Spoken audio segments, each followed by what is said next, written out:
Hello everyone, I hope you all are doing great. I Shaina welcome you all at the platform of Batra coaching classes. ਸੋ ਜਿਵੇਂ ਕਿ ਆਪਾਂ ਨੂੰ ਪਤਾ ਹੈ ਕਿ ਪੀਟੈਟ ਦੀ answer ਕੀ out ਹੋ ਚੁੱਕੀ ਹੈ ਤੇ ਬਹੁਤ ਸਾਰੇ ਸਟੂਡੈਂਟਸ ਜੋ ਅੱਗੇ ਮਾਸਟਰ ਕੈਡਰ ਦੀ ਪ੍ਰੈਪਰੇਸ਼ਨ ਕਰਨਾ ਚਾਹੁੰਦੇ ਹੈ ਸੋ ਉਹਨਾਂ ਲਈ ਹੁਣੇ ਬਹੁਤ ਵਧੀਆ ਟਾਈਮ ਹੈ ਕਿ ਹੁਣ ਤੋਂ ਹੀ ਆਪਣੀ ਪ੍ਰੈਪਰੇਸ਼ਨ ਸਟਾਰਟ ਕਰ ਦੇਣ ਬਜਾਏ ਕਿ ਉਹ ਨੋਟੀਫਿਕੇਸ਼ਨ ਦੀ ਵੇਟ ਕਰਨ ਸੋ ਅੱਜ ਦਾ ਜੋ ਸੈਸ਼ਨ ਰਹੇਗਾ ਉਹ ਮਾਸਟਰ ਕੈਡਰ ਇੰਗਲਿਸ਼ ਦੇ ਸਟੂਡੈਂਟਸ ਲਈ ਹੈ ਸੋ ਪਹਿਲਾਂ ਆਪਾਂ ਗੱਲ ਕਰਦੇ ਹਾਂ ਕਿ ਮਾਸਟਰ ਕੈਡਰ ਇੰਗਲਿਸ਼ ਦੇ ਐਗਜ਼ਾਮ ਨੂੰ ਅਪਲਾਈ ਕਰਨ ਲਈ ਸਟੂਡੈਂਟ ਦੇ ਕੋਲ ਕੀ ਕੁਆਲੀਫਿਕੇਸ਼ਨ ਹੋਣੀ ਚਾਹੀਦੀ ਹੈ ठीक है so first of all BA होनी चाहिए है candidate must have done BA with elective English candidate को बीए होनी चाहिए है इलेक्टिव इंग्लिश के नाल secondly candidate must have qualified BEd with teaching subject English Then candidate must have qualified PSTET exam 2. Okay, if candidate doesn't have elective English in his bachelor degree, then he or she must have done MA English. अगर candidate they call इलैक्टिव English नहीं सी BA दे विच अगर उसने इलैक्टिव English BA दे विच नहीं की तो उहदे कोल MA English होनी जरूरी है अगर कैंडिडेट कोल एमए इंग्लिश है दैन ये जरूरी नहीं है कि उहदे कोल इलैक्टिव इंग्लिश होवे so BA with elective English और एमए इंग्लिश सो ये जो है एलिजिबिलिटी क्राइटेरिया है आपां नूं मास्टर इंग्लिश दा एग्जाम अप्लाई करन लई ठीक है दैन एज लिमिट की होएगी age limit 18 to 37 the person 37 age the person इस पेपर नूं अप्लाई कर सकता है ठीक है जी next we will talk about syllabus जो भी कोई स्टूडेंट कोई एग्जाम नूं क्रैक करना चाहता है सो ये बहुत जरूरी है कि सिलेबस नूं अंडरस्टैंड करना this is the first and basic step to understand this syllabus so आज आप गल करांगे मास्टर कैडर इंग्लिश का सिलेबस हाँ जी first we have Indian English writers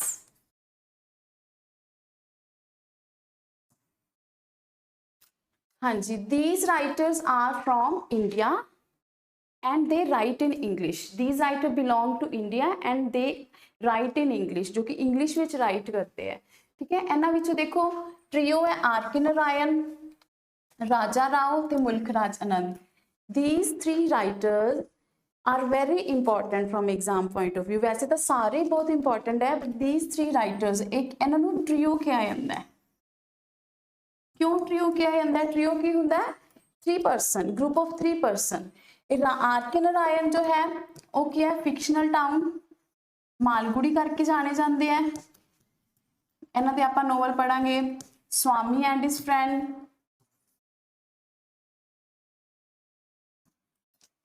ठीक है राजा राव जो है एक कांथापुरा करके जाने जाते हैं इन्हां दे आपां novel पढ़ांगे Kanthapura 1938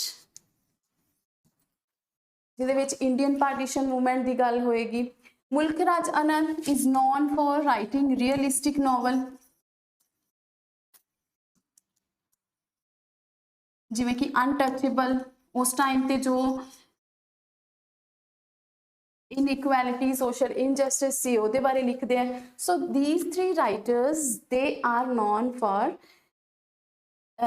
known as Indian founding fathers of English ਇਹਨਾਂ ਨੂੰ founding fathers of English ਕਿਹਾ ਜਾਂਦਾ ਹੈ ਕਿਉਂਕਿ ਇਹਨਾਂ ਨੇ Indian novels ਦੀ ਨੀਂਹ ਰੱਖੀ they established foundation of Indian English novels.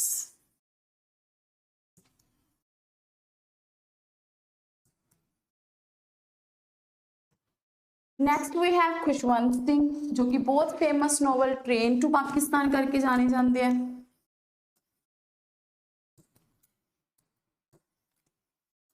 ये जो नॉवल है तुसी पढ़िया भी होना है It's a very famous novel by Khushwant Singh. Then we have Anita Desai, Rabindranath Tagore. Rabindranath Tagore he was the first non-European to win the Nobel Prize in 1913.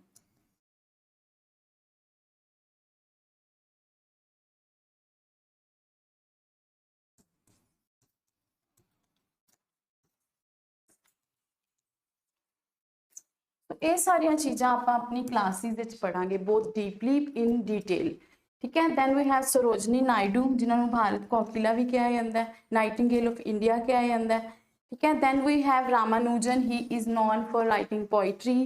Then Amitav Ghosh जिन्हों का नोवल है shadow line.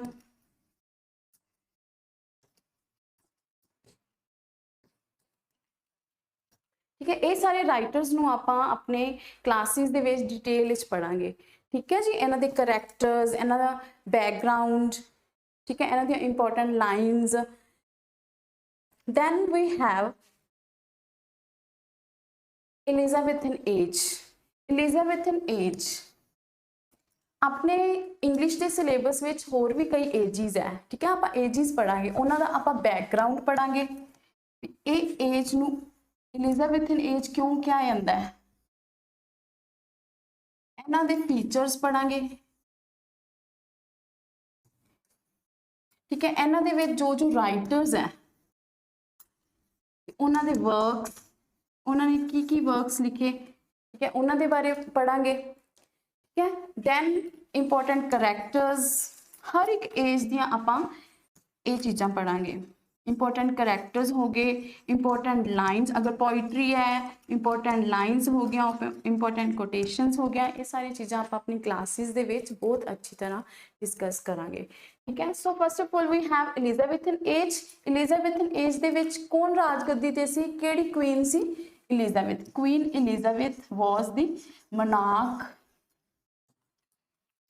ठीक है।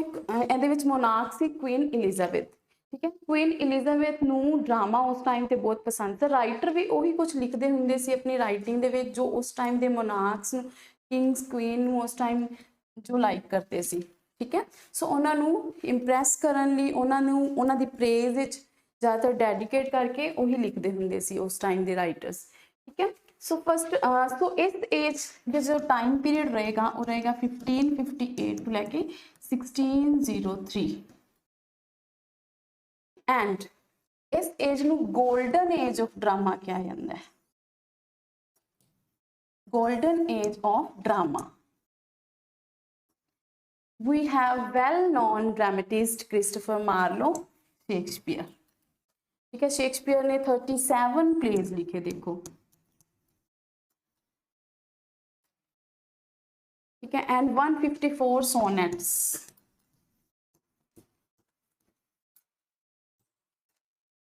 Christopher Marlowe, जिनका कि doctor foster, may be you have read this in your masters. ते होर भी इन्हां दे बहुत सारे वर्क्स आप अपनी क्लासेस विच डिटेल च पढ़ांगे। दैन एडमंड स्पेंसर जो कि बहुत prominent, he was A prominent poet, ठीक है, जिन्हों की पोइट्स कहा जाते हैं। इन्होंने बहुत सोहनी पोइट्री लिखी है, ठीक है, जिमें कि शैपर्ड्स कैलेंडर, एपिथेल्मियन। पोइट्स इन्होंने चार्ल्स लैम ने किया है, देखो।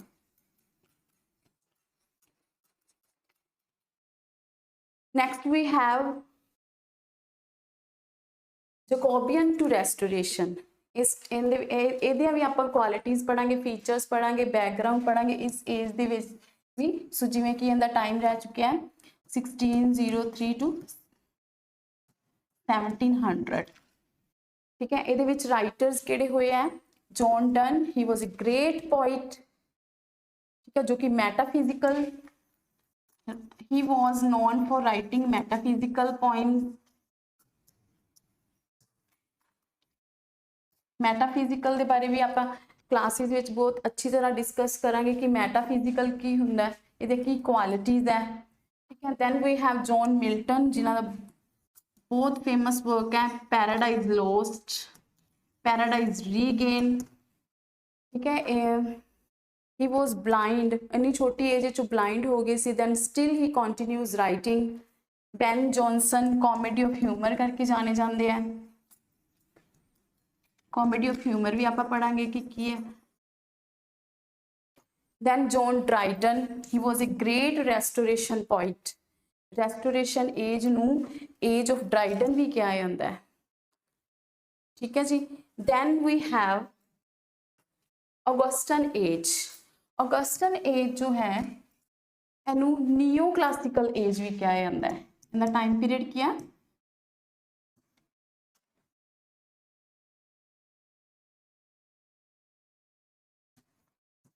1700 to 1745.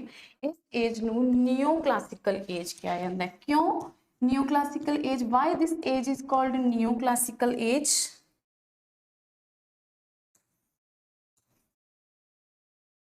because these writers follow the classical writers. Classical writers, they were very particular about the rules and regulations. अपनी writing दे विच अपने writing they rules and regulations नाल अच्छी तरह write करते सी, ठीक है. Then Augustan ages देखो अपने कोल केड़े writer, Alexander Pope, Jonathan Swift, Joseph Addison, Samuel Richardson, जिन्हां दा novel है Pamela 1740. And Henry fielding. इस एज ਨੂੰ एज ऑफ पीरियोडिकल एज भी ਕਿਹਾ ਜਾਂਦਾ ਹੈ, ठीक है.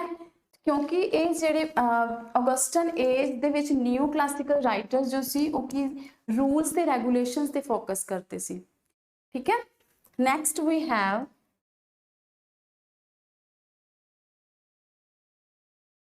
Romantic as.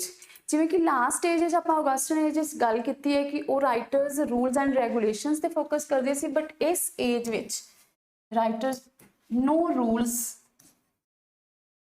No regulations, just जो तुहानूं चंगा लगता है उही लिखो, ठीक है.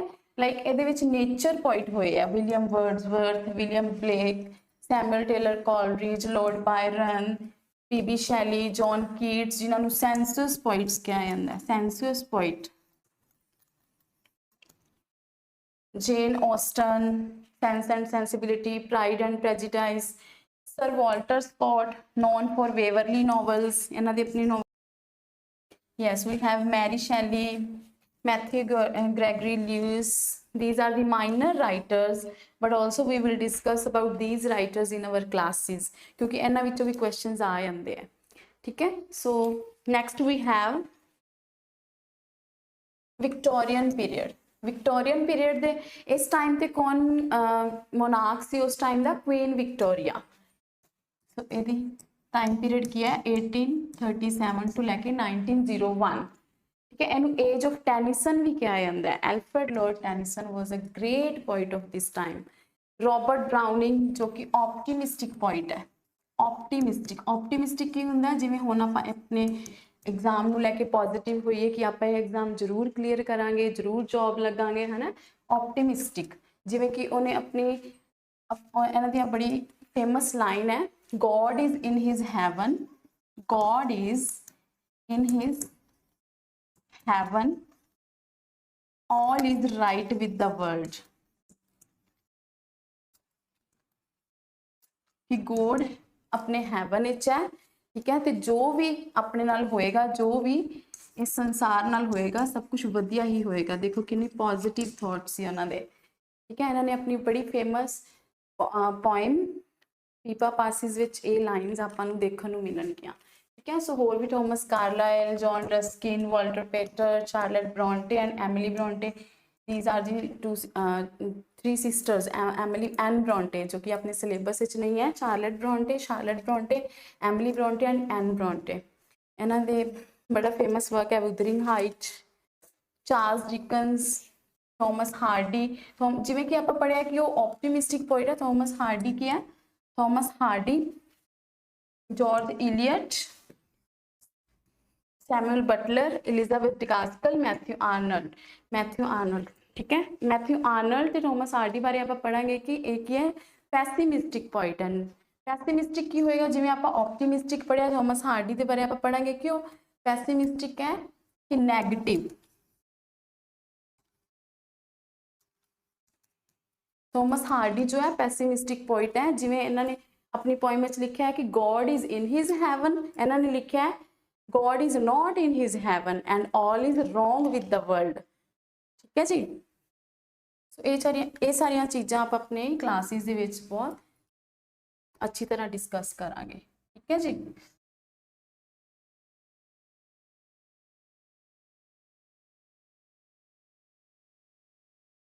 हाँ जी, next we have modern period. ये किहड़ा टाइम सी, ये किहड़ा टाइम सी कि वर्ल्ड वॉर 1 दा टाइम सी। बहुत चेंज आया उस टाइम दे विच। ठीक है, इंडस्ट्रियलाइजेशन दा टाइम सी। एंड राइटर्स ने न्यू एक्सपैरीमेंट स्टार्ट किए, स्ट्रीम ऑफ कॉन्शियसनैस। आप देखांगे टी.एस. इलियट जिन्हां दा बहुत ही फेमस वर्क है the Waste Land. Virginia Woolf stream of consciousness करके जाने जाते हैं। मिसिस डैलोवे इन्हां दा नो वर्क है।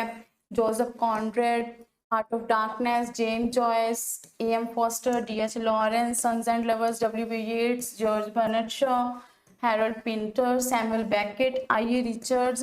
These are the critics. F R. Leavis, William Empson. इन्हां बारे आपां स्टडी करांगे। Next we have contemporary writers. Contemporary writers केड़े writers सी? World War II दे टाइम दे।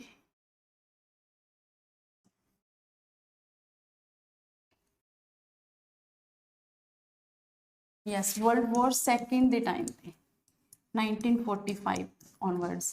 ठीक है जी। ਇਹਦੇ ਵਿੱਚ ਆਪਾਂ ਪੜਾਂਗੇ Philip Larkin who was a well known poet, Ted Hughes, animal poet भी क्या ਜਾਂਦਾ ਇਹਨਾਂ ਨੂੰ, V.S. ਨਾਇਪਾਲ जो कि इंडिया ਦੇ ਸੀ, सलमान रश्दी, सैटनिक वर्सिस करके जाने जाते हैं, Arundhati Roy, Doris Lessing, The Grass Is Singing, Stephen Leacock, Steve Smith, Eavan Boland, William Golding, Lord of Flies इन्हों का बहुत फेमस वर्क है, ग्रैहम ग्रीन, सीमस हैनी। हाँ जी, ये सी राइटर्स। ठीक है, ये सारे राइटर्स बारे आप पढ़ांगे अपने सिलेबस है जिन्हों विचों बहुत इंपॉर्टेंट राइटर्स भी है। ठीक है, कुछ माइनर राइटर्स भी है। दैन आप ग्रैमर बहुत वधिया तरह करांगे। ग्रैमर के सारे rules, part of speech, noun, verb, voice, narration. आप पिछले कुछ सालों तो देख रहे हैं कि क्वेश्चन जो है वो पूछे जाते हैं। लिंग्विस्टिक्स, लैंग्वेज की स्टडी करांगे आप। Phrase structure rule, literary terms like metaphor, simile, ये सारिया टर्म्स आप भी अपनी क्लासिस विच करांगे। नैक्सट आवर टीचिंग मैथोडोलॉजी, अपनी की अप्रोच रहेगी। आप अपनी क्लासिस विच ये सारे writers they background, features, characters, summaries, ये सारे चीज़ों पढ़ांगे। तो अपनी अप्रोच की रहेगी, आप डेली थ्योरी क्लासिस होणगियां। ठीक है, दैन MCQ सैशन, जो भी टॉपिक आप क्लासिस डिस्कस किया उनके आप MCQs जरूर रखांगे। एक क्लास अपनी MCQs की होगी ताकि अच्छी तरह रिवीजन हो जाए, आपको अपनी मिसटेक्स पता लगन, आप अपने आप इवैल्यूएट करिए। दैन PDFs रहनगियां समरीज ते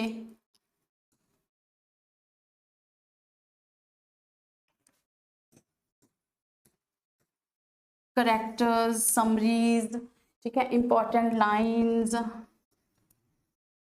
पब्लिशिंग ईयर्स, वर्क दे पब्लिशिंग ईयर्स हो गए, नोबल प्राइज हो गए, साहित्य अकैडमी अवार्ड लिस्ट होगी। तो ये सारिया चीज़ों की तुहानूं क्या है PDF प्रोवाइड की जाएगी। Then mock test, after completion of the mock test we will have mock test. ठीक है, so that you can evaluate yourself, so that you can improve yourself. Then we will have previous year question paper discussion. जो भी आपको previous year question paper होंगे उन्होंने आप detail उन्होंने analysis करांगे, उन्होंने डिस्कशन करांगे कि पिछले कुछ ईयर्स तो किदां दे क्वेश्चन पूछे जा रहे हैं, कि आपको आइडिया होवे कि आप अपनी तैयारी नूं किस तरह कर सकते हैं। ठीक है, किहड़े आपां किहड़े एरियाज से ज़्यादा फोकस करने की जरूरत है। ठीक है, so I hope you like this session. I hope you like this session. तो मेरे नाल इस तरह जुड़े रहने लिए तुसीं इस चैनल में जरूर सबसक्राइब करो। Thank you.